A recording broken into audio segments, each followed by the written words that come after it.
توبہ و استغفار حدیث آپ صلی اللہ علیہ وآلہ وسلم نے فرمایا، جو شخص یہ کلمات کہے تو اللہ تعالیٰ اسے بخش دیتا ہے، خواہ لڑائی سے بھاگا ہو۔ وہ کلمات یہ ہیں: استغفر اللہ الذی لا الہ الا هو الحی القیوم واتوب الیہ، میں اللہ سے معافی مانگتا ہوں، وہ اللہ جس کے سوا کوئی معبود نہیں، زندہ ہے، کائنات کا نگران ہے، اور میں اسی کے حضور توبہ کرتا ہوں۔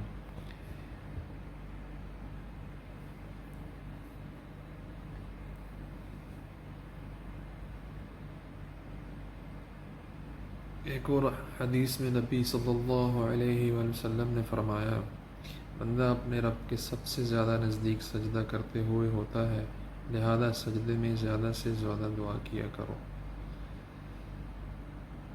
صحیح مسلم۔ لڑائی یعنی میدان جنگ سے فرار کبیرہ گناہ ہے، لیکن کبیرہ گناہ بھی خالص توبہ سے معاف ہو جاتا ہے۔ اس حدیث میں جو کہا گیا ہے کہ استغفر اللہ پڑھنے سے یہ گناہ بھی معاف ہو جاتا ہے، تو اس کا مطلب خالص توبہ و استغفار ہی ہے، جس سے ہر چھوٹا بڑا گناہ معاف ہو جاتا ہے۔ محض زبان سے رسمی طور پر استغفر اللہ پڑھ لینا کافی نہیں ہے۔ ایک اور حدیث میں نبی کریم صلی اللہ علیہ وآلہ وسلم نے فرمایا، رب تعالیٰ بندے کے سب سے زیادہ نزدیک رات کے آخری حصے میں ہوتا ہے۔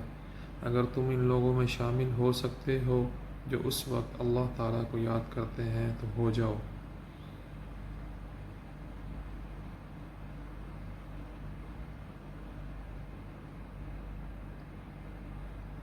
اور مزنی رضی اللہ عنہ بیان کرتے ہیں کہ رسول اللہ صلی اللہ علیہ وآلہ وسلم نے فرمایا، میرے دل پر پردہ سا آ جاتا ہے اور میں دن میں 100 دفعہ اللہ تعالیٰ سے بخشش مانگتا ہوں۔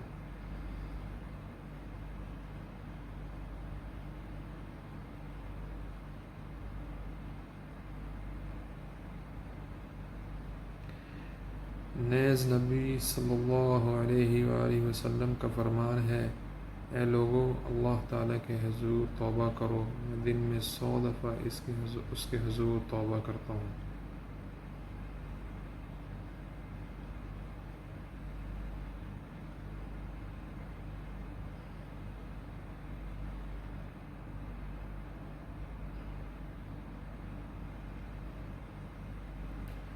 رسول اللہ صلی اللہ علیہ وآلہ وسلم نے فرمایا، اللہ کی قسم میں 70 مرتبہ سے زیادہ اللہ تعالیٰ سے بخشش مانگتا ہوں اور اس کے سامنے توبہ کرتا ہوں۔